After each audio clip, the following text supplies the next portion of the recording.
Yeah. Wait, let me see your birds. Let me see your birds. We are live. Oh, Tundra Swan? Yeah. Nice. What did you call it? Tundra Swan. Oh, sorry. Trumpeter. Trumpeter. Oh, I thought But I they had look almost sworn. identical, so. I would have sworn you said thunder swan, and it's Thunder like, Swan. is there a thunder swan? No, I know there's a thunder snow, but I didn't know about a thunder swan. no Thunder Swans. We're Okay, gonna go that's out Saturday and look for all of them. There's a Ross Okay. Moose over at the Kaganza Wayside, whatever that thing is called. Yahara Shore side. Now I know where I really love my 34-inch monitor. I moved it to the new house. I'm using a 27-inch. It's like, wow. I just didn't want to deal with. I wanted to be safe to get back to the new house because my precious 34-inch Yeah, for monitor. sure. But so I said I'll just use the 27 because I don't care about this one as much. Yeah, I see why I'm used to 34 now. Yeah, I finally got my studio back running. Not after on doing beta, a right? nuke and pave. No, after doing a nuke and pave, but on my Mac Mini, I could not, for the life of me, multiple times could not get my Stream Deck to be seen. So I just kind of said, I give up. I'll just go back to the studio, and I haven't set that up yet. So we'll see what happens. Oh. I do want one of those giant monitors. I have a 32. That's my big. Gotta it's a get it. 32 LG. You know, I'll tell you one thing though that I have played with a large monitor like that, and I sent it back because there is something to be said for being able to go full screen in one monitor and have all the others be themselves. Yeah. As opposed to having, draw out a window as large as it can be over here and then a bunch of other windows around. Yeah. So it was something I had not expected. Yeah. But I'm torn. I love the look of the widescreens and that there are definitely some advantages. Yep. But there's also something about being able to blow something up in one monitor and have it be good. Yep. So I have 32 Elgato prompter, 28. So I have technically 4. And you're right. I love filling the screen and not having to worry about that. Yep. All right, let's go ahead and get started, huh? Thanks for Get this everybody for being party here. started. In 5, 4, 3, 2. Welcome to episode 410 of In Touch with iOS, the podcast that keeps you connected to the ever-changing Apple ecosystem. I am your host, Dave Ginsburg.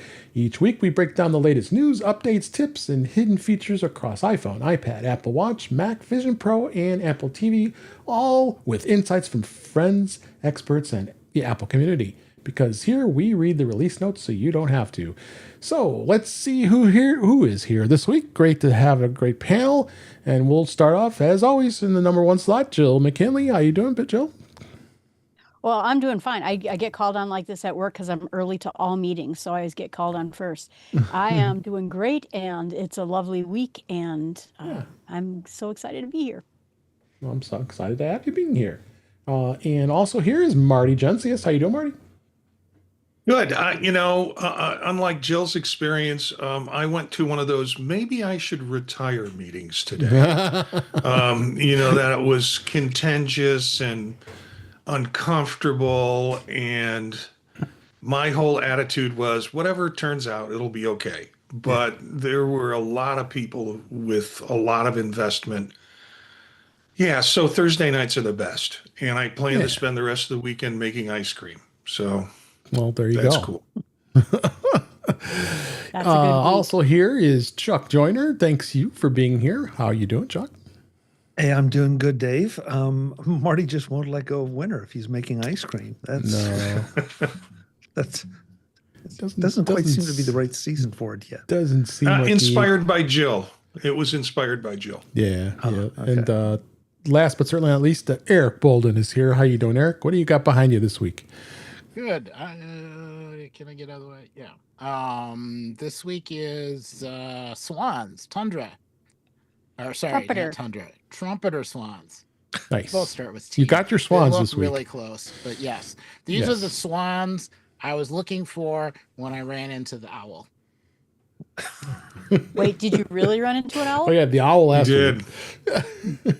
He did. I mean, like, 2 of them. Yeah. did you run into them, or you just? Well, like, no, hey, they hit my Prius. Oh wow. I mean, So the Prius hard was that- at a stop sign. Like, Oh. Yeah, so they hard. hit the so- Prius, hopped into a tree. One was kind of stunned, staring at me like, "How dare you interfere with my argument?" Yeah, it was the whole thing. yeah, it hit them so hard, you couldn't tell it, but they really were cross-eyed. It's a good thing birds aren't real. don't get into that again. Yeah, don't get into that man. conversation again. Personal note this week, this is my final broadcast here in the old studio, which would be my old home.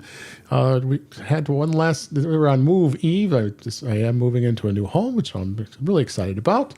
But I had to make sure I'm dedicated to this show. Want to make sure we get an episode in this week before everything all goes crazy. Yes, next week I'll be having the new studio set up, and I'm excited to bring some more amazing content with all of you guys, and always the support of this great panel. So it's going to be some fun times here. I tell you, I've already doing a little bit of work here as we record, and tomorrow's going to be the big day. So it's going to be a tiring day. I'm a little tired already because there was a lot going on today as well. So, yeah, looking forward to it. But hey, there's Apple news continues on, but you have to keep doing it. And let's hit it here. A lot of stuff on Vision Pro this week, as well as the beta. They had some new versions come out. We got a little bit of Mac and other topics that are hitting there this week. But first off, Vision Pro, as we do, is in touch with Vision Pro this week. They did release beta 2 of Apple Vision Pro for developers. And there really wasn't much that I could see that we really got. Just again, I think it's just they're doing some polishing. They're getting some things in place to validate compatibility and such. I didn't see anything after I updated it. We had it all prepared. Unfortunately, Marty had a little bit of a crazy technology failure, so we didn't have Vision Profiles this week. But we'll make it up a little bit here on this show. What did you think so far of the beta, Marty? I didn't notice anything. The chatter, if you look at the developer notes, it is basically improving the foveal kind of view. So it now, when you look at a certain point, it will come into focus, and the rest of the stuff around it that you're not looking at won't necessarily be in focus or as sharp a focus. Mm-hmm. That saves battery, that saves screen. So this is the kind of stuff that eventually will translate into glasses, I think. Yeah. I've got a link to in the show notes for the release notes. We'll give you some really hardcore notes if you so want to view it. Eric, did you stay on beta, or are you back to the regular version? Thought about switching back, but no, I'm still on beta. Okay. I was a little slow to upgrade to the next beta because I was a little worried after Monday. I thought, well, I'll give it a couple of days. So it's rebooting right now. Okay. And then, if you would have went back to the regular version, Apple did release a version 26.3.1 that just came out today as we're recording. It was a minor update to the Vision OS, and it can be downloaded through the headsets as we normally do. It's fixing a flickering issue in the Apple TV app. I guess there was a little bit of flickering that was happening when you're watching sports content with multi-view in the Apple TV app. So if you're running the standard, which most of you are out there on Vision Pro, make sure you update 26.3.1. That's out as of today as we record. So. Any comments on that, guys? Nope. All right. Good stuff. So let's go into. I found this interesting article here about crafting the cosmos, the design behind the Apple Vision Pro's environments. And this is an interview. We sat down with Yuri Amoto and Matt DeSuro on the process, purpose, and art of building worlds. The the particular quality and stiffness that descends within you, put on an Apple Vision Pro, and you find yourself at the edge of a mountain lake, or not in a room anymore, or you're looking at Jupiter, which we talked about that extensively, why they didn't have that released, right, guys? And I still use it to this day because I think it's so amazing to see Jupiter in the backgrounds here. So it goes through some of the technology, and Yuri is actually is the Vision OS product marketing on the product marketing team, and then Matt is on the human interface designer team with the visual effects artists, and shows how these environments are conceived and constructed. And environments are just merely scenic backdrops, and that's what they are. I think that we have a lot of great backdrops that are out there. They're really amazing the way you can have just that background and not just a plain old, you're looking at your desk or you're looking at a wall. You can have these environments so you're always in the kind of immersive throughout this system. So I found this fascinating to see where these guys have gone with these backgrounds. I'm hoping that we go see more. We don't see a lot of them. What are your thoughts on this, Marty? I know we always talk about this pretty extensively on I think the article is fascinating, and I think for folks who are interested in how these things develop, and how they're put together is great. I'm not an environment guy. No. Some people say I'm already on Mars, that I don't need to be surrounded by it. But it allows me to have some context for what else is going on in the world around me while I'm working on it. So even if I'm watching a film, I rarely go into cinema mode where I'm surrounded by black, and then the movie. I like to have a big screen crossing my living room, but I have never been turned on to environments. Huh.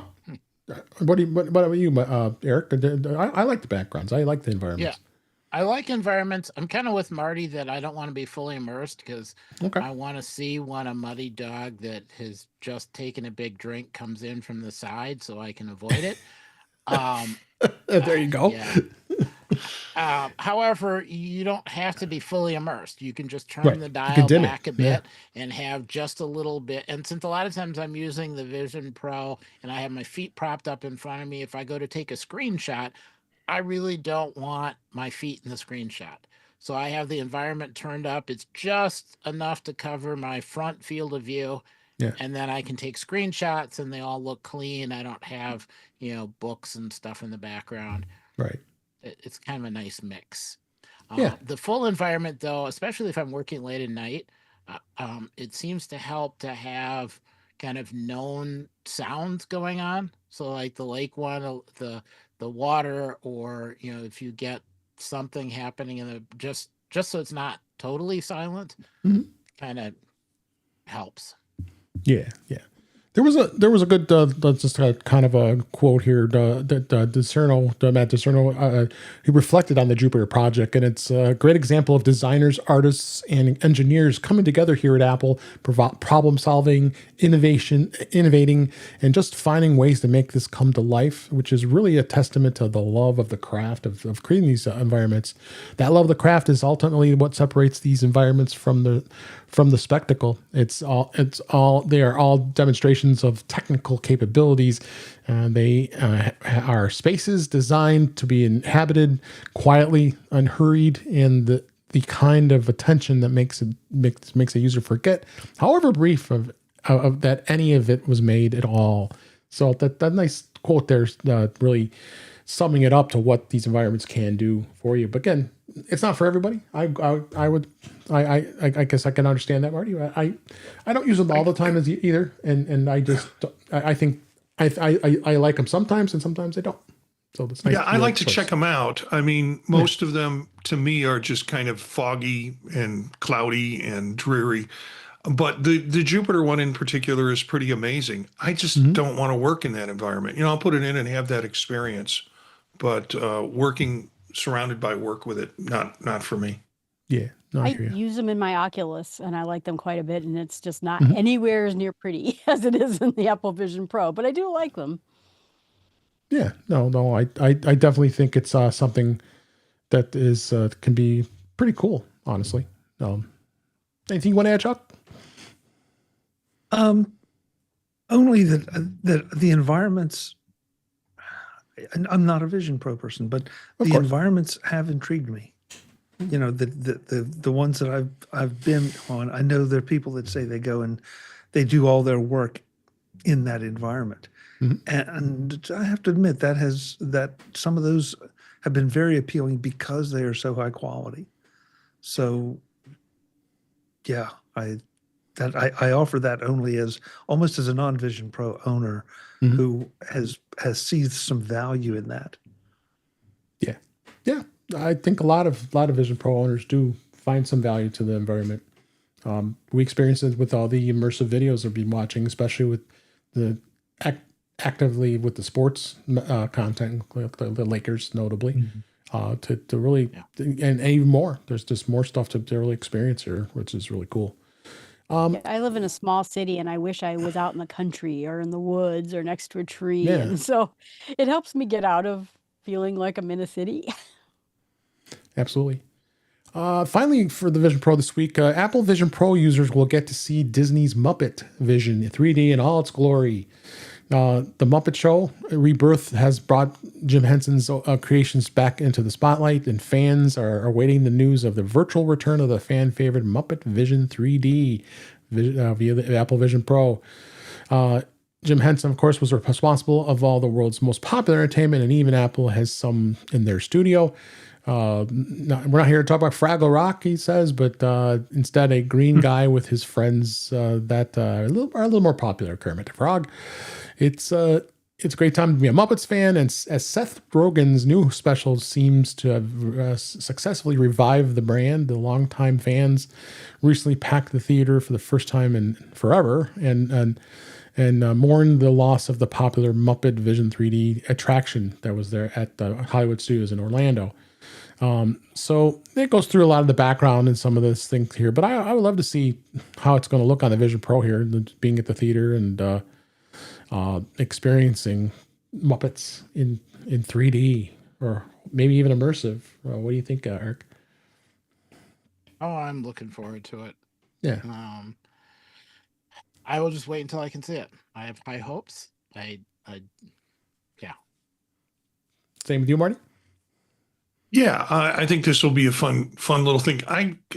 The question I have is this going to be tied to a Disney Plus account? That if I want to see it, I have to have that account, or how this will be dispersed on to Vision Pro.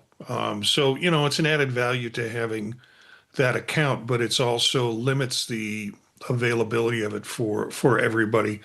But who doesn't like the Muppets? Yeah. Who doesn't want to be immersed with animal? The band. Yeah. The animal. I love the animal. So we'll see what happens. Great. Continues to see some great content.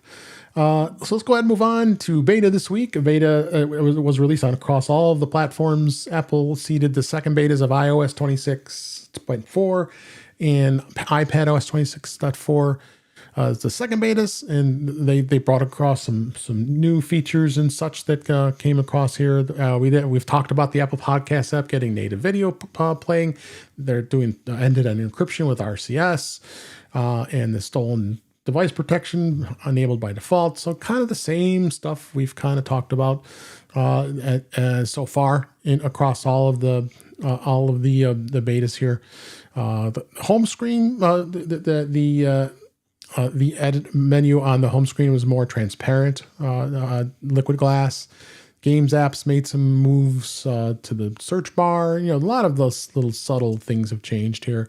Accessibility and they had some slight changes as far as what they did with beta updates. They may, and if you had betas toggled on but don't install any betas for a 4-month period, it'll automatically switch you to the public and release audience. That's a new one. So you even though you pay for a developer account, you're going to get forced to move to public. I find that to be a little fascinating. Why Apple would do that.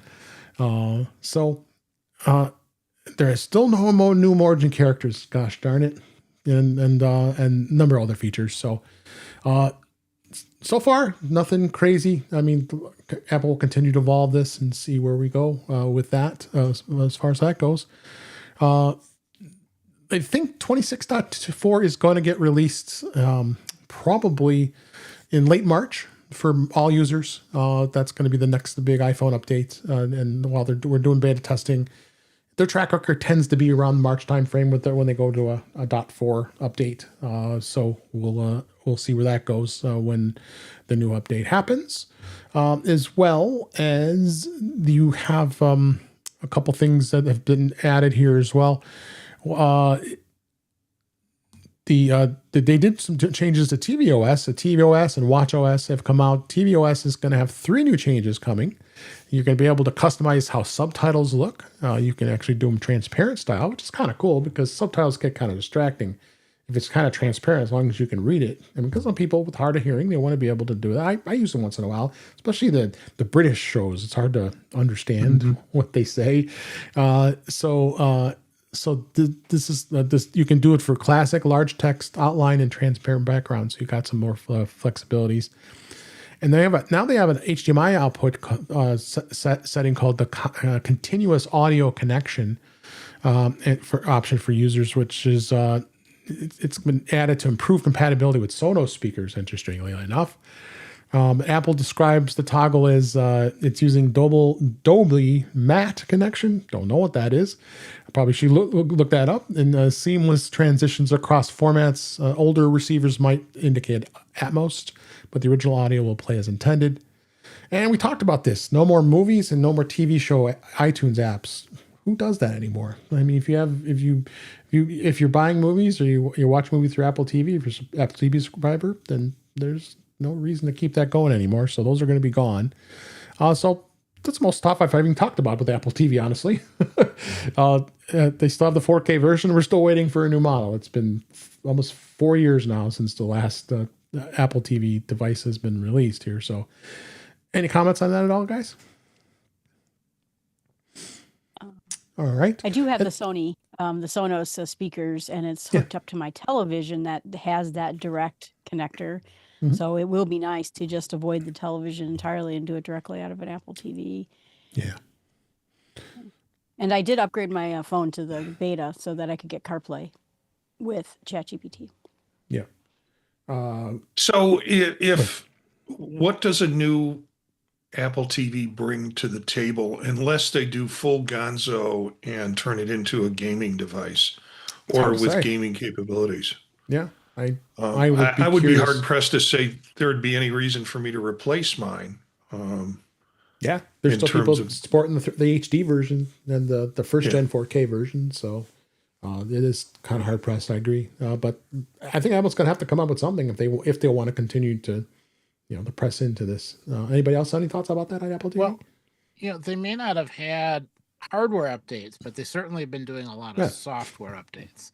Mm-hmm. Yeah, so the only thing I can think of is if all of a sudden they need even more memory to do something with AI at some point, then maybe they'll have to change the hardware. But until then, it seems to be working well. Yeah. Wither Bucket gave us a comment here from our YouTube channel, youtube.com/intouchwithios. Sometimes the captions cover the credits. Yeah. The credits older shows, and then the show then show them as the episode starts, and then you can't read both. So that this is probably a welcome thing to be happening here. So that's a good comment, and come join us live. We're always here when we're recording the show here. YouTube.com/intouchwithios. Thanks for being here with the bucket, and Craig was here as well. Thanks for being here as well, and others are out there watching us in addition to here. So one more thing with beta, In Touch with Mac, the second beta of Mac OS Tahoe 26.4 is now available for public beta and developers.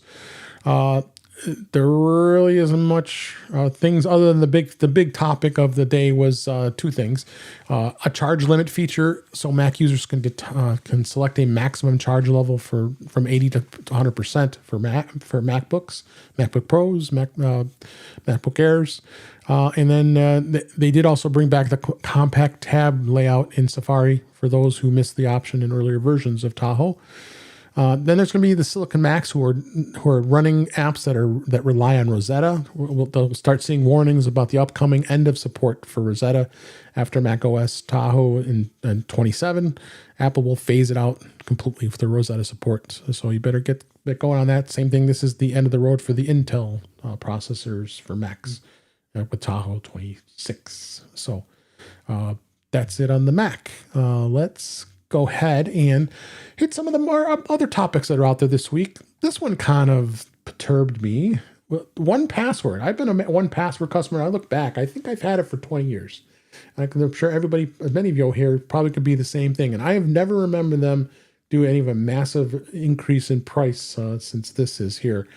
As I said, popular password management app 1Password is set to get more expensive. The prices are supposed to be increasing on May 27th of 2026. An email was sent out to customers this week, and I did get one as well. And subscriptions prices are going to go up as high as $12 per year. So the individual plan is going to go from $47.88 from $35.88. Family plans going up to $71.88 up to from $59.88. And the pricings per month for the individual plans, $3.99 from $2.99 and $5.99 from $4.99. That's an increase of anywhere between 20 to 33%. So that's quite a steep increase here. You know, and of course, 1Password says our mission to have secure, simple, and reliable, the whole mumbo jumbo. You know what? I like 1Password. I was very perturbed about it at first, but then there was an article I saw our friend Adam Angst and Tidbits had said that he started talking about. He has an article there as well. I'll make sure that's in the show notes. But then he got an email later said, "Oh, you're grandfathered into this legacy plan," and I think I kind of was too because I canceled. Then I went back and renewed it, and I still have the same price, the old price. So maybe they're taking care of customers that have been in the legacy plan for all these years. I'm hoping to see more and more people say that, but it's kind of sad to see that this is happening. But I understand too. Times have changed. You got to do some increases. Got to take care of how things are changing. 1Password's not the same company it used to be 20 years ago. It was a nice small company. We always got great service. Got a lot of people you could talk to. We'd have them come to our Mac user groups all the time and talk. And we also had a lot of cool friends that were part of Agile Bits who owns 1Password. So, but it is what it is. Chuck, I'm gonna start with you. What are your thoughts on this? Oh, Dave, you're not going to like me very much because I look at this as just, first of all, 1Password had to grow up, or Agile Bits had to grow up. It did. Just like the rest of us. Mm-hmm. And the world has gotten more complex. And the salaries for people go up, the costs of operating the system go up. Sure. I always get a little weird about percentage increases because that can really challenge things. I mean, basically, we're talking about roughly $1 per month. Mm-hmm. For a $1 a month increase, and for something that I use on a more than hourly basis, that doesn't seem like a whole lot to me to try to maintain my security, and so far 1Password has never let me down. Mm-hmm. It's, as far as I know, it's never been completely hacked, like some others we could mention. And so, the interface to me is great. I know that some people got a little bit torqued up over it moving over to Electron, but, I guess I'm just more accepting of something like this that I use on a really consistent basis. And I'm happy to pay for it to keep it current and keep providing the protection, as opposed to some other things that try to. And I am not picking on anybody in particular, but they're jacking prices up on those, and I use them once a week, once every 2 weeks, 10 days. I guess I'm willing to put my money in things that I use. I'm willing to put more money into the things I use frequently and support the developers because the bad guys are out there. The bad guys just get better, so the good guys got to get better. Yeah. Yeah, you mentioned Electron. That was kind of a little bit of an uproar earlier when they switched, and they had to do it because they want to be all platform. They were always like a Mac only app for so many years. That's why we loved it, because we were all Mac users here. But it's understandable that they had to expand. They had to get out to other platforms. They want to get the whole world to be using 1Password. So I got over it. To be honest, after a while, I was pleasantly surprised to see that. I'm hoping to keep that plan. But you're right.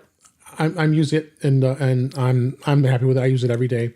And Marty, you have other thoughts too, because you told me you stopped using it because you were tired of all the pop-ups, right?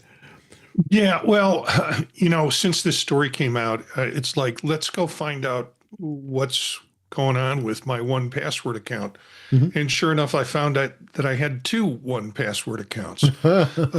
And so I'm looking at kind of bringing that down to one if I keep one.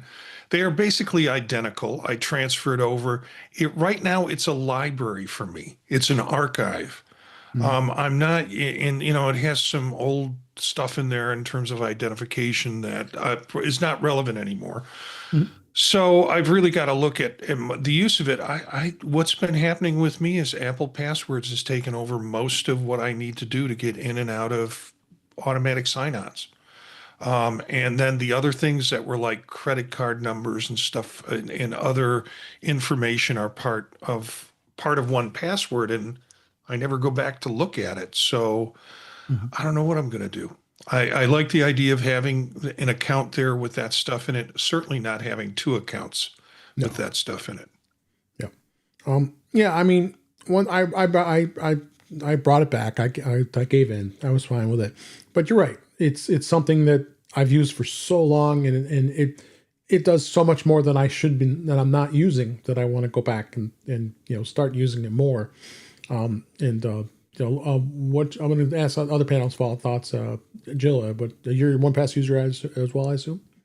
Oh, yeah. No, I agree with Chuck entirely on this, is that $1 a month, and it provides excellent service, and I know my stuff is safe, and people cost more. I mean, labor costs have gone up drastically in the last 5 years, and we have to pay for people. And so this was the least of my concerns. But I think that one thing they have to worry about is, as password in Apple goes and gets better, there's going to be a number of people who will say, well, it's not just worth it for me, or I'm never going to get involved in it. I'm just going to stick with Apple. I can't get my friends to go to a password app at all. And I'm like, well, at least use the Apple one. And they're like, yeah, okay, we get that, because we already have it. But to me, I think this is the biggest no-brainer for me. And there's other things I'd rather cancel than worry about this one. Sure. No, I got over it. I got upset as first, but I'm okay with it. Eric, what about you? Oh, I loved 1Password, and then work went to 1Password, and then there was a big kind of combine, because I had used an email account that was work email that conflicted with the new one, and then I lost my passcode to get into 1Password. So right now I'm using Apple Passwords because I know what that is and I can get into it. And I just haven't bothered. But I like the cross-platform, because for work, I was dealing with people that weren't all on Apple devices, so it was really useful to be able to go back and forth and to share stuff. At the moment, I don't need to do that, so I'm just sticking with the Apple Password for now. Well, Apple Password plus Secure Notes, because I use Notes a lot, and that doesn't work well anymore. Yeah, and there's nothing wrong with that. In fact, I've got some links to the show notes about one article from 9 to 5 Mac said that there was Ryan here that says that he made the move to Apple Passwords, and that's the only password manager I need. You're going to see a lot of articles like that, of course. I think Apple Passwords is okay, but I do like the fact that 1Password is so much more powerful, what it can do in the long run here. So. To get into my 1Password account, I had to find the long private. You got the secret key password, the key, and where the hell? So I went into my secured notes, and I have a note that I kind of keep a lot of content in, similar, I think, to what Eric's talking about. And sure enough, that's where I discovered I had two 1Password accounts. So. Yep. But that's to me, that's the thing. I mean, it does require you, because I've known a couple people that have lost their 1Password account, and they call up 1Password and say, sorry. I mean, so they can't get into it. Right. That's sort of the beauty of it. And they suggest it, and I do it. You print out the emergency information sheet and take it to your bank and put it in your safe deposit box. And so you still have a safe deposit box? Oh, absolutely. I do too. Far and few between you can find banks that are even offering them anymore. But anyway, well, there is my that. friends do too. Yeah, yeah. But that's it. And Apple probably would have the same response. No, we can't help you get back into your passwords. Right. So I like it, but to what Marty was just saying, there's so many other things you can put in 1Password and feel good about it being protected with the same amount of security. Yeah. That it's something that I'm not sure that I would be comfortable storing pretty much anywhere else. So no, and sorry, I added Witherbucket to the chat here, but he's been good with Apple Passwords and Brave and Firefox, unless there's security risks know about with these browsers. Ooh, I wouldn't ever use password managers in browsers. Sorry, Witherbucket. Browsers, yeah. Yeah, I don't think it's a good idea to be doing that. I mean, yeah, Firefox has a good system on it, but yeah, I don't feel secure. I don't know where those are going, where it's being stored. Brave, even more. I wouldn't even trust that either. So, but that some people do that, and that's okay. And Witherbucket just had another comment here. The dangers of strong password managers, they keep you out if you lose the login. Well, yes, they do that. It can happen here. So, but I got links in the show notes here about people talking about that the passwords managers that you need was passwords, and then there's even a way you can easily switch if you choose to do that from 1Password to Apple Passwords as well. And Witherbucket just says, but at least you know that the info is safe. It's true. Yeah. It does keep it safe. The bigger the pain it is, the safer it is. Yes, exactly. So that's enough for passwords. But yeah, if you aren't using a password manager, please, people, use it. You got to have it. And I talk to so many people that like, how do you keep your passwords? Oh, I got it on a spreadsheet and I got a password on it. And I went, okay, well, what good did that do? I talk to people at work. Let me open up my Excel spreadsheet, all my passwords. Okay. Don't my do friends that, please. Have a giant binder. Oh, there's that. That is people all have full in paper. Yeah. And if their house burned down, they would lose everything. Yeah. And Exactly. yet they trust the password app savers in browsers. Yeah. And I said, well, you really need to go to 1Password. And they said, oh, I don't trust anything anyone says. And I'm like, but okay. you trust. Yeah. But, I mean, even you having an iPhone or an iPad or any mobile type device, right. You can have complex passwords, and then you feel safer. You're not using password 1234 on your bank account. You can have a complex password. You don't have to remember it. You have it stored there, and you can put it in there. You can look it up. If you have to type it in manually, it sometimes happens. It's complex, but the chances of them breaking into your bank account are slim to none if you have a very complex password that you use. But again, that's a whole other story. But make yourself, this is all I say is PSA, make sure you're using a password manager, please. All right, let's move on to another story here. David Pogue, he's been an amazing author, TV. He's done TV shows. He's on CBS Sunday Morning, does some great sets and stuff. He's been working on this book about Apple, the first 50 years book. And what he did was, he's a journalist, and he did post a short video and giving a quick preview of his upcoming book. It's celebrating the Apple's first 50 years. He says within just a couple of weeks out until the release of the book, he shared this video with readers about the 600-page book and revisits all of Apple's history. It's going to be out on March 10th, and it's already a top seller on Amazon's History of Technology category and likely to appear higher up than their bestseller when it comes out. It's deeply researched. It's got color pictures and stuff. He's been talking this up, and it goes. He interviewed 150 people for this journey, including Steve Wozniak, John Scully, Johnny Ive, and many other current designers, engineers, and executives. The book busts the long-held myths going backstage to the Titanic successes, 450 million iPods, 700 million iPads, 2.2 billion iPhones, and the destructive failures, the Lisa, the Apple III, Mobile Me. Oh boy, we love Mobile Me, and the Cess Force is the challenge. Challenge Apple's dominance as it enters this next second half century. So I'm look forward to reading this book. I want to hear it. I might even want to do the Audible version. Listen to listen to David Polk. I'm sure is going to be narrating it. I think he is. So anybody here interested to read this book? Chuck, are you? Oh yeah. I mean, first of all, we've lived through some or all of this time period, and David always was one of those people that, I mean, in some ways, there are only literally a handful of people that could have gotten the entree into the folks he's interviewed, and have his perspective. I mean, he got his start at writing for Macintosh user groups, right? And ended up on the CBS evening or morning, Sunday morning show as a tech correspondent, and he's done a lot of amazing things in between. So missing manuals. And plus, the missing manuals. And if you're familiar with David's style at all, it's very approachable. It's very energetic. It's very entertaining. It's not going to be a textbook. Right. So, this is one that I'm anxious to see it and get my hands on it. Whether I will own it or not is another question. But I pre-ordered it.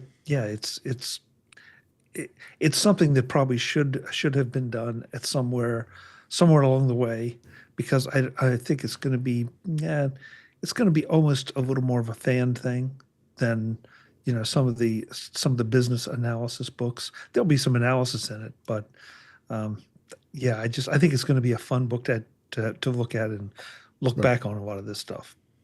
I mean, I don't know if it's going to be anywhere near as the autobiography with Steve Jobs. That was a very popular book of its time, but I think it might be not too far away from that, just because of the 50 years. It's just crazy how long it's been for Apple here. Anybody else here would be interested in going to be reading this book? Yeah. Or I figure you would be. Yeah, I went to order it. I started last year. Last year. I'm looking at my Amazon orders. A Cult of MacBooks. There are 2 series in that, and I ordered those. Yeah. And so when this came out, I was excited about it. So, and I heard about it on shows and in show notes and articles. So I went to order it, and it looked like I had pre-ordered it already in August of 2025, if that is even possible, because that's what comes up as my pre-order date. And this pretty much explains why I have 2 1Password accounts, because I forget that I've ordered something and go ahead and order it again. I have the hardcover version coming, and then also went ahead and ordered the Kindle version. So, and the Kindle version, I mean, it's inexpensive in terms. If you're talking for the hardcover, you're talking a 600, 700 page book. Right. For, I don't know what the pricing was, but it was very reasonable.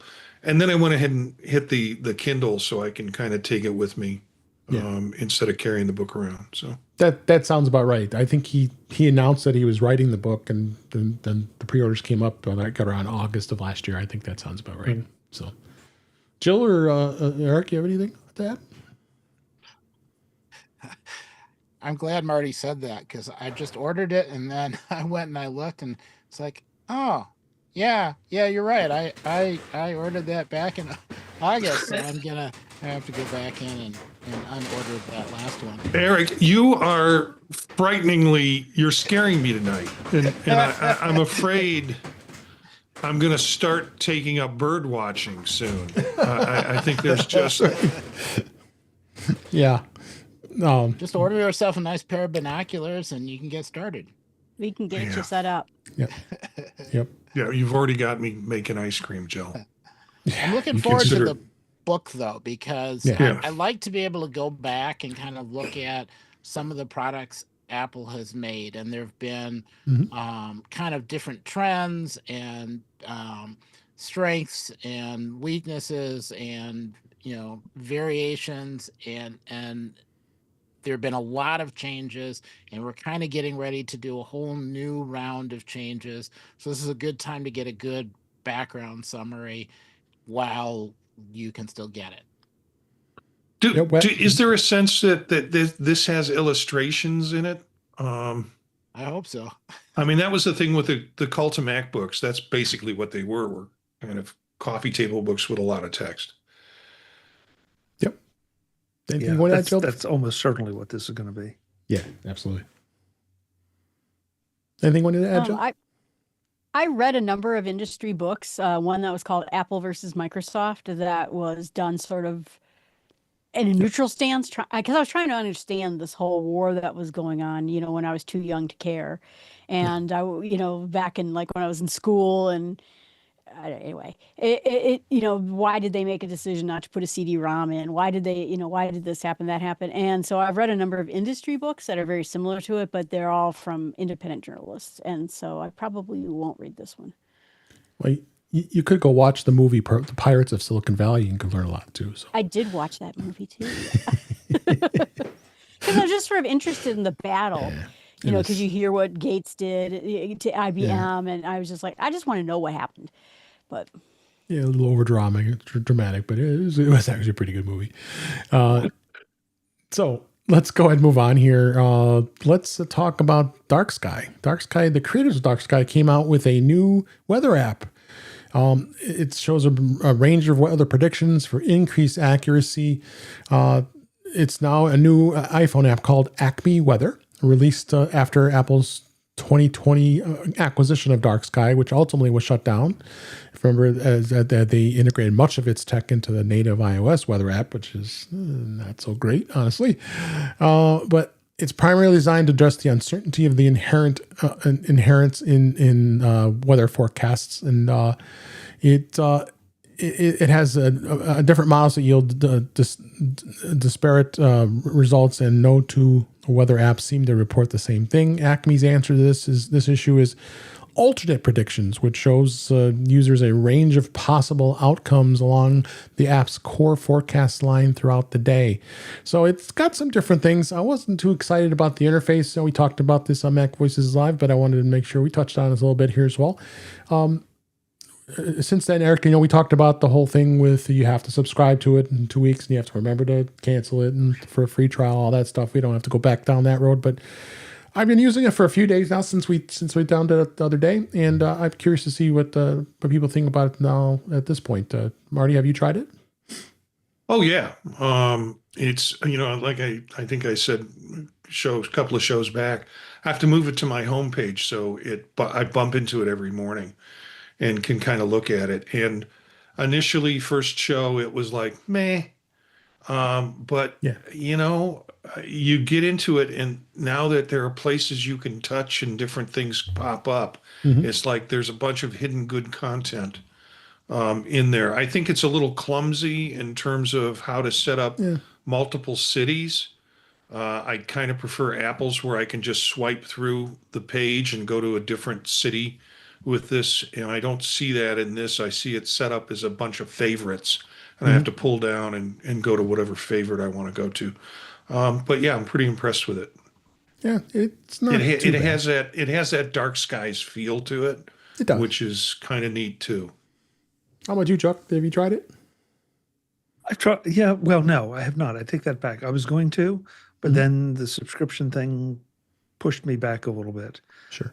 And it's weather apps are one of those things that there's so many ways that the information can be presented that the screenshots look great, but if I remember correctly, it's at 1.0 or 1.01. Yeah, it was 1.01. So I think, before I decide to invest even the time in the test period, I'm going to wait and let it mature just a little bit more. But Dark Sky was always a favorite, so especially with the super short term forecasts, like it's gonna rain in the next 20 minutes where you are. Yeah. So I'm hoping they can bring some of that back. Jill, Eric, you want to add anything else to this? I like the community option. So you can do that with Apple too, but this kind of feels more like someone's paying attention. where you click the community tab and then you can tell the app what your specific weather is. So if you can get a group of people in your area or region, they can all report on what their actual weather is, and then you get whatever the app and the models think, and then you get reality and can kind of compare it, kind of like having access to a bunch of local weather stations, but it's real people saying, yep, it's sunny here, it's rainy there, you know. So it's got potential as more people pick up and use the app. Anything for you, Jill? I tried it out, and because I'm a weather a fan, a weather app fan. I've tried them all, and I liked it. I like the community aspect of it. But right now I'm down to 2 weather apps. I love them both, and one of them is Carrot, and the other one is Storm Shield. And between the 2 of them, I don't really need anything else at this point. So it just didn't do anything, I guess, additional for me. And you can switch between models in Carrot as well, and it's almost a little bit more clean at this point because you just literally just say switch source, and then the whole screen refreshes with that new source's forecast. And it's a little easier than to see the faded lines on the grids, I thought. So I don't know. I'm interested to see how it goes, because I will keep my eyeballs on it, because Dark Sky was a fantastic app, but I'm right now very happy with my weather apps. Okay. Speaking of Carrot Weather, I'm a big fan of Carrot Weather. Jeff Gamet, you missing him this week? How you doing, Jeff? Yeah, they added some new data this week. They added the Weather Channel data and new dynamic interface, and it is one of the most robust and versatile weather apps on the iPhone. I would really agree with that. It's even more amazing on the Vision Pro. Honestly, I think it works really well on the Vision Pro, and it continues to get even better. But they're adding support of the Weather Channel as a data source, plus new discussions from the National Weather Service as a new dynamic interface. The ability of being able to switch between multiple different sources is really cool. Now, with Weather Channel is added to that array of data source options, and also data from the Weather Underground as personal weather stations is there as well. It's got tons of data sources. I really like the maps. I mean, I like the snarkiness. I know some people don't like that, but you can turn that off if you don't want to hear it. But they like to be snarky every day. And the widgets. The Apple Watch widgets, the MacBook widgets. Yeah. It's just all good. So it's really hard for me not to want to stick with Carrot. I've been a subscriber for a number of years now too. Anybody else here besides Jill on using Carrot Weather as a subscriber? Yeah. I like it when it calls me meatbag. Meatbag, yeah. And also it has some gamification that I kind of enjoy. There's the trivia question, find the location of this and this, and get up in the morning, check the weather, and then see if they have another search and find for me to do. And it's always kind of a challenge to really target it on a particular area. So, yeah. Yeah, it's a fun quiz. Chuck, Eric, are you subscribed? Use it? I have enough people telling me that, saying nasty things to me, that I don't need my weather app saying it to me. You can always turn it off. I turned that off, Chuck, so mine does not say anything mean to me at all. Yeah. I use it only when I'm on vacation. Okay. And then traveling somewhere else. And then it kind of adds a homey feel to have somebody insulting me when they're giving me the weather. And then I also use WeatherBug, because WeatherBug reports pollen levels. Which in a way that's easy to read, and it tells you which pollens are out there from which trees and concentration levels. So if you're trying to figure out what you're reacting to, you have some hope, especially if you're in a region you're not familiar with. Mm-hmm. Yeah. At one point and I have a friend who loves WeatherBug too. At one point, it was kicked out of my company because we called it grayware. It was selling data and it was doing something nefarious, and I don't know if they cleaned that up since then. That was like 15 years ago, but check that out. Yep.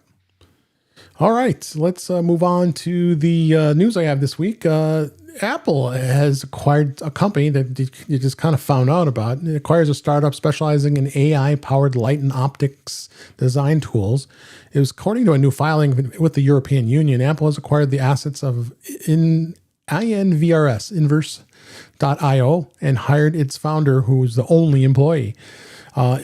It was spotted and informed to the European Union last October of 2025, would acquire certain assets from and hire the sole equity holder of the employee into that company, adding that the company develops open source frameworks for photonics and photonics research, providing standardized simulation challenges and a public leaderboard for benchmarking and comparative design results. The company's founder is Martin Schubert, who worked as a research scientist at Meta before leaving to found his own company, and spent more than a decade working in advanced display, chip, and optical technologies at Google and Micron. So, Inverse.io's GitHub page says it aims to advance AI-guided design, focus initially on optics, a space critical for components of AR, VR data centers, autonomous vehicles, and beyond. So another small company. It's a one-man show. Many comments about another acquisition. And yeah, they keep buying AI companies, but they still can't get Apple Intelligence working, right? Would this be for camera? I mean, so we saw them buy the camera app last week, right? And now they bought this. Is it to make their cameras better, or is it to make the Apple Vision Pro better? It does say that, which science photonics is this, which is the science of designing components that manipulate light to relevant to the wide range of Apple products, including camera systems, displays, sensors, and LiDAR scanners. So yes. Yeah. So it makes me wonder. Yeah. Well, and I think this will also be really important if you have more than one person interacting with an object. So if you're supposed to be able to look at a scene and pull an object out and then hold a discussion with multiple people, someplace in a meeting someplace, you need the object not to just shift around all over the place depending on who's looking at it. You want it to behave like it's an object in the room that you're picking up and then letting somebody else look at it and somebody else look at it. So I'm hoping that it will help with that kind of thing. Okay. Chuck, any other thoughts? No, not particularly. Nothing that hasn't been said at this point. Okay. All right. Let's go ahead and move on. Ted Lasso. I haven't said that in a long time. Season 4 release date revealed and for an August premiere. It's got a clear launch window, and when the fans won't have to wait much longer. Its release date set for August. According to Hannah Weddingham, she kind of revealed it. I don't think she was supposed to do that, but I guess she did during an interview recently. And she says, August, I think. Am I allowed to say August? August. I think it's August. So her comment strongly points to August premiere. I guess so. So it's been a while. 2020 was the first season. Season 2 was 2021, and season 3 was 2023. So we're 3 years ago. It's going to be a chapter for AFC Richmond. It'll have Jason Sudeikis returning as Ted Lasso, but he'll coach a women's squad known as the Lady Greyhounds. Waddingham has already used that phrase in interviews, signaling a fresh start for the club. So how ironic, it's going to debut. It places the series shortly after the 2026 World Cup in July, which United States, Mexico, and Canada are hosting. So some ironic stuff there to maybe even get even more excitement, right? Any thoughts on this? I am this week trying to rewatch simultaneously, well, not at the same time, but alternating between them, Monarch and Fallout, because those are going to be released soon. And I have to go back to remember all the stuff that happened in that. So after that's off my thing, then I can go back and watch 3 seasons of Ted Lasso.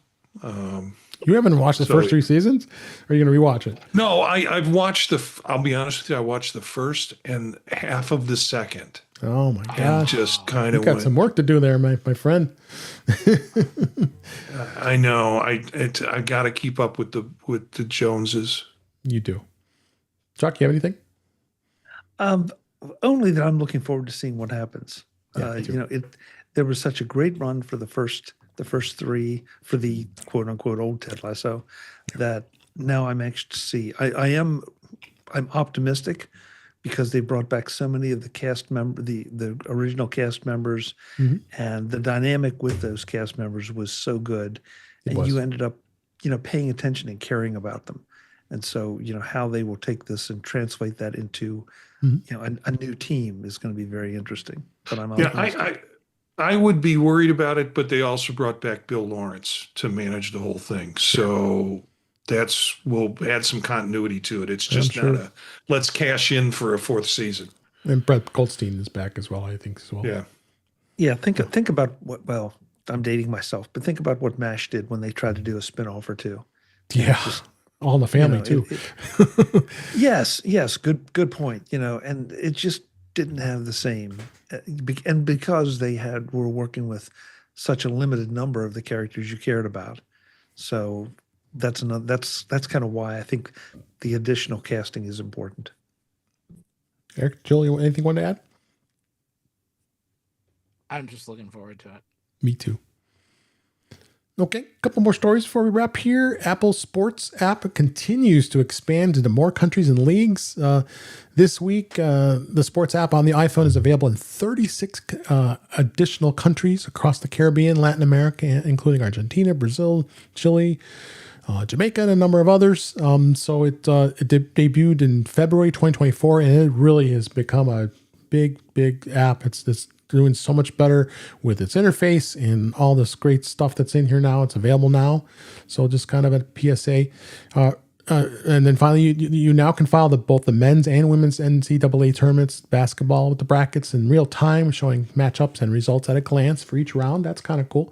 For those of you into the NCAA basketball tournament, that's a huge thing, especially for gamblers who love to do their brackets and the office bracket and all that stuff. So good stuff to see that this continues to evolve. Anybody want to add anything onto this?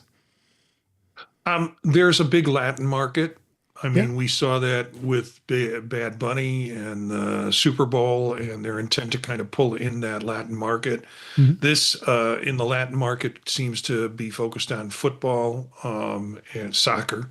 Mm-hmm. And I think with MLS now being part of Apple TV and being part of that account, this just seems like a good kind of way to tie in and pull more folks from those international markets in.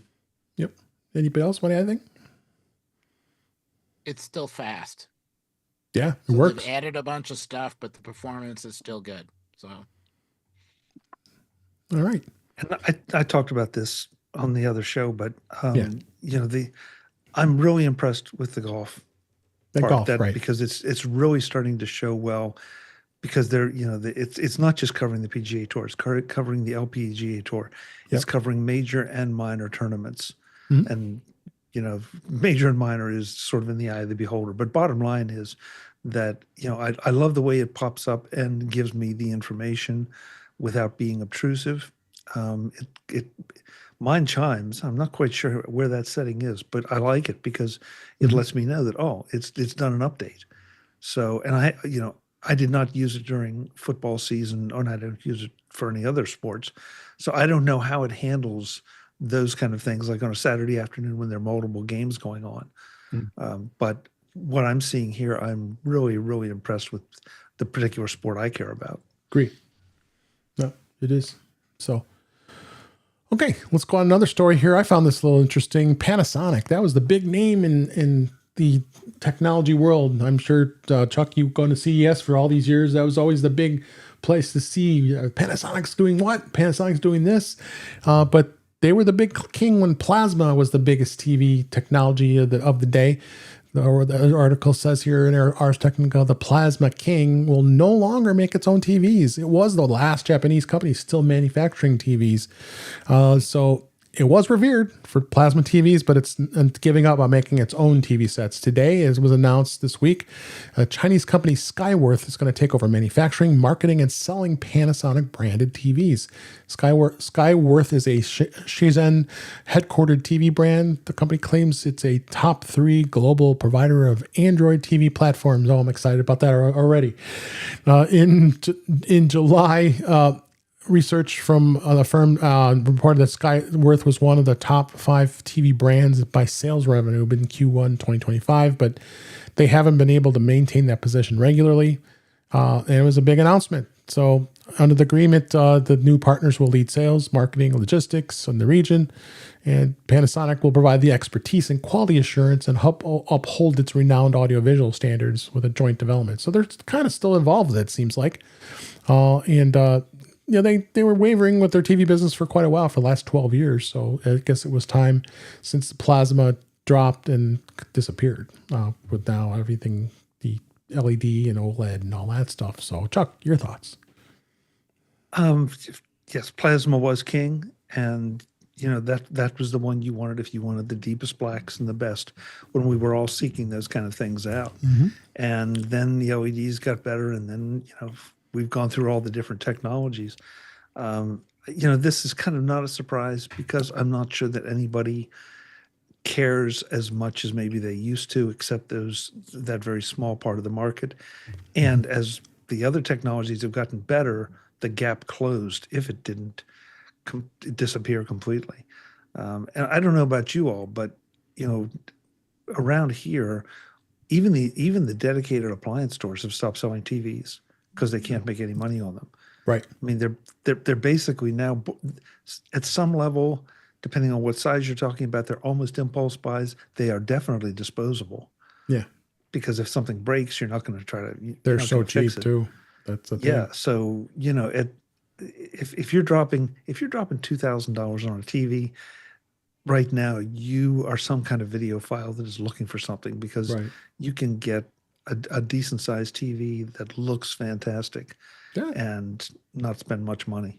Hey, I've got my curved Samsung 65-inch 1080p TV that I'm about to be mounting on my new wall in my new house, and it's 10 years old, but it still looks great, and I there's no reason for me to change it. I mean, I'm not going to be able to enjoy it even more once we get it all set up. So yeah, why change if it's still working? And when you do look at these new ones, I mean, you can buy that same TV probably now for like $500 or $600 in the US. So it's definitely something cool. Webb said something here in the chat here. I have a Sony plasma TV and a furnace. I didn't know Sony made furnaces, or at least put their name on furnaces, but okay. Eric, what do you think? I'm thinking plasma TVs are hotter than I thought. Well, good luck finding one. TV and a furnace. Yeah. I after the iPad came out, I really stopped looking at trying to improve the TV, because an iPad that's right in front of your face is full screen wide, really bright, takes care of everything. And for every place where that doesn't work, I can use a Vision Pro. The only time that changes is when you have a group of people getting together to watch. And then, maybe, but the set I've got works just fine. I see no reason to upgrade it until the Apple TV makes me get something with a higher resolution. Yep. Jill, Marty, anything you want to add? What's it like to have a group of people, Eric, is my question. I think consumers have changed how they consume media. Eric, I think, has given a good example of that with the iPad. We have this blank wall in our living room that I have dreamed to put a nice big television up, and Aileen is like, nope, not going to do that. We don't need more screens in this house. And so everything I consume is about 15 inches away from me on one of the 3 monitors that I have. And that's how I can consume it. I'm in my office. It doesn't disturb anybody else. I have headphones on. And if I'm traveling, it's Vision Pro, it's iPad, it's even the phone hanging from the back seat of the person who's on the plane in front of me. Yeah, I just and I've got a 43-inch television up here in the corner, and with dreams of turning it on, and it goes on maybe once or twice a year. So it's just not how I'm consuming media. And I think younger generations is the same thing. They're not necessarily looking at large televisions. They're consuming it on smaller devices. Yep. All right. I just mentioned that I have 4 monitors here in front of me, but I should have mentioned the 5th television that's right over there. And I just replaced both of my televisions last Black Friday. And you're right. The one downstairs was $320 and is 55-inch. This one was a little bit more at $450 and is an LG. And you can't make money at it anymore. You think it says all those companies, Magnavox and Panasonic and all these companies that were known for the TVs, and they're gone because making it profitable is insane now and the only way to do it is to sell your data. So then all you can do is just put a box on it so they don't. It's a weird world we're in right now, but they're beautiful and they're $300. Like RCA and Westinghouse, those were always the big names, Westinghouse, right? Now those are all just names they pay for. So and Westinghouse, I think, was founded by Tesla, right? I mean, it's a historic company, or Edison, or something like that. No, Edison, it wasn't Tesla. Westinghouse is a very old company. Yeah, it sold its name and they put the brand name on who knows what TV. So, but I was looking for a small TV for my bedroom, and then I could get one for $157. And I went, well, there you go. Yeah. So how small, Joe? Well, I'm curious. When 157, how small is? I think it was 45 because I don't need much. So, my room's not big. Yeah, so think about that. A 45-inch TV we would have killed for. Right. A lot. What used to be when you say a small TV, we're talking a 12-inch screen. And that 27-inch TVs was like a thing. I mean, yeah. I mean, I remember my 19-inch tube TV. I mean, when I worked at Service Merchandise, I had all those big TVs that I had to move up on the shelves all the time. And I saw those TVs, all those tube TVs that weighed a ton. Yep. I think I said to my friend, she was dating a guy who had a 27-inch television. I said, you just have to marry him so we could watch these movies here all the time. She did, but not for the TV. Yeah. That's your story. So going on, there's 2 more stories here real quick. This company Samsung announced some phone called the S26. It was an Android phone, but they did do something interesting. They put a privacy display, and we think maybe potentially that could make privacy screens obsolete. They introduced the first privacy screen ever built into a cell phone. Its new privacy display can narrow the pixel light on your phone so it's only visible to you. The new privacy display feature can be toggled on and off, so it's a physical thing, so you can turn it off, which is a good thing. And it's only going to be available in the Galaxy S26 Ultra. And people, the article says, people, it's hard not to want to just kind of look over when you're sitting next to somebody, especially on a plane, and you can kind of do it. You shouldn't do it. I try not to. I and look, and then I just walk away. I'm like, well, I don't want to be looking at that. Guy's doing his spreadsheets and intense work on something on his laptop, and it's like, that's good. You really should be not keeping that out in public. But I know, Chuck, you're a big screen protector fan. You like to have it on your iPhones, but I don't know if you've got into the privacy screen area. I think it's definitely something that Apple might need to look into. I don't know if it's Samsung's technology or not, but to have it built in is pretty amazing. Well, the story on that is it's Samsung Displays that made that. Displays and Samsung themselves, Displays to say, Samsung Displays will sell to anybody who wants to buy it. That's true. So, in fact, Apple's they've done it. fold phone is supposed to, the creaseless fold phone that's coming out is coming from a Samsung display. So it could be that Apple has this technology in the next round. Supposedly the foldable screen that is going to be on the iPhone Fold will come out on the iPhone Fold first and then be passed on to Samsung.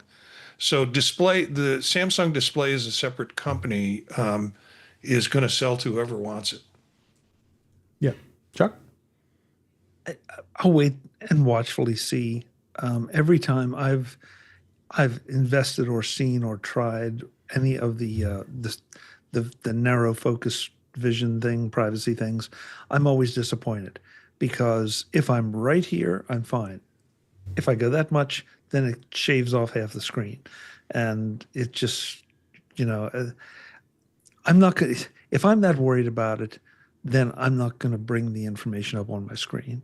Yeah. And some of the things that people do put on their screens in airlines when you're right beside them shouldn't be put there in the first place.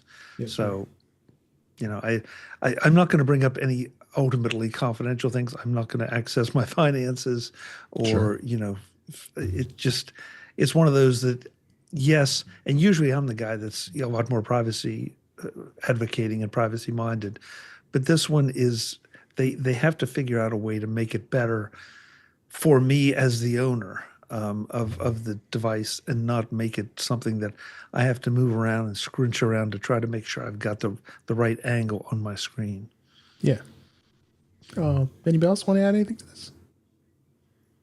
I have watched people, and I try not to. You're right. I watched someone in a local company do a marketing thing for a local big company around in this town, and I was like looking at like, cool, they're doing it right in front of me, and then I'm like, oh, what are you doing? Stop looking at their screen. And one time I was on the plane reading my work email, and this guy was just looking at it. I'm like, can I help you? So you're right, I try not to, but it would be nice if it were just built in. And I hated all the privacy things my company shoved at me too, because they're awful. So just ask for a Vision Pro. It's very private. This means I won't be able to creep out on Eric's when he's on the plane next to me. Creep out on Eric's OnlyFans page when he's going through his OnlyFans. Yeah. Well, if I'm filming, you still can. Yeah. Another aspect of this that I read about was it will have normal screen, so a normal pixel looking screen, but you can set it so your notifications come. And the notification comes up with the privacy piece as part of it. So anybody sitting the site will not be able to see your pop-up messages or messages as they come up. It's an interesting technology. I agree with Chuck. Let's see what happens with it. Yeah, I agree. But I personally don't have a lot of use for it. Yep. I so badly want. Sorry, Marty. And I was going to say, and what Chuck has pointed out, it's really the best privacy you can have is common sense by the user. Is like, just don't look at that stuff on a plane. Yeah, but I so badly, when I find somebody doing that, I really want to compose an email to an alleged stockbroker saying, just got a hot tip, please buy 10,000 shares of Acme Incorporated. It's going to double in the next week, and let them read it. Yep. I worked for a company that demanded you work 24/7, and that when you had a phone, you read your email every instant, that you were awake, that you were on a plane, and it's just kind of the part of it. And I didn't like it because it didn't feel private, but I was expected. Yeah. So. All right, let's go ahead and wrap up the show for this week. But before that, let's find out where everybody can be found. And I'm so glad you all were here this week. Let's start off with Eric Bolden. Where can people find you, Eric? I can be found on Mastodon at eabolden@mas.to. Otherwise, Monday nights talking about Vision Pro stuff on Vision Profiles.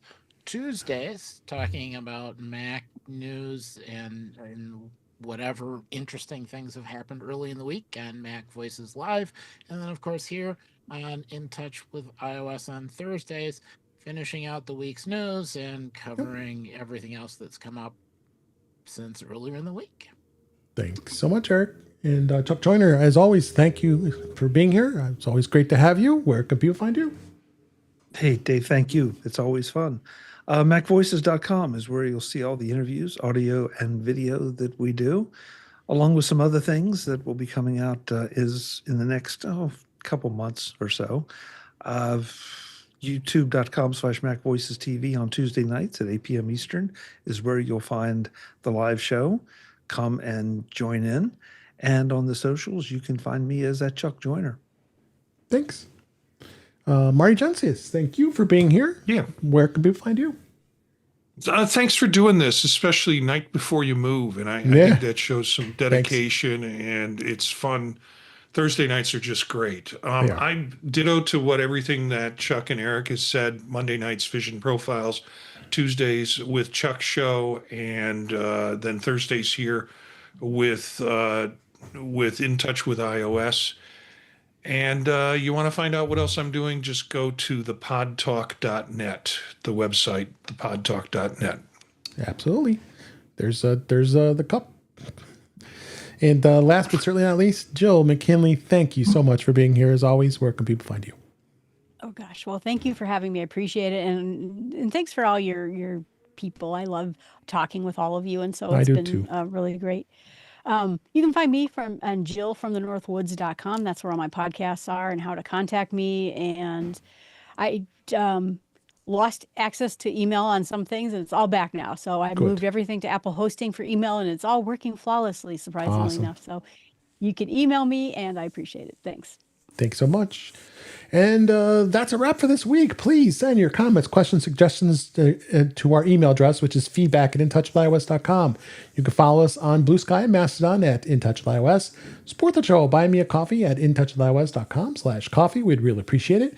You can become a patron of the show by going to patreon.com/intouchwithios. We have 2 tiers to be able to support the show. We'd really appreciate it.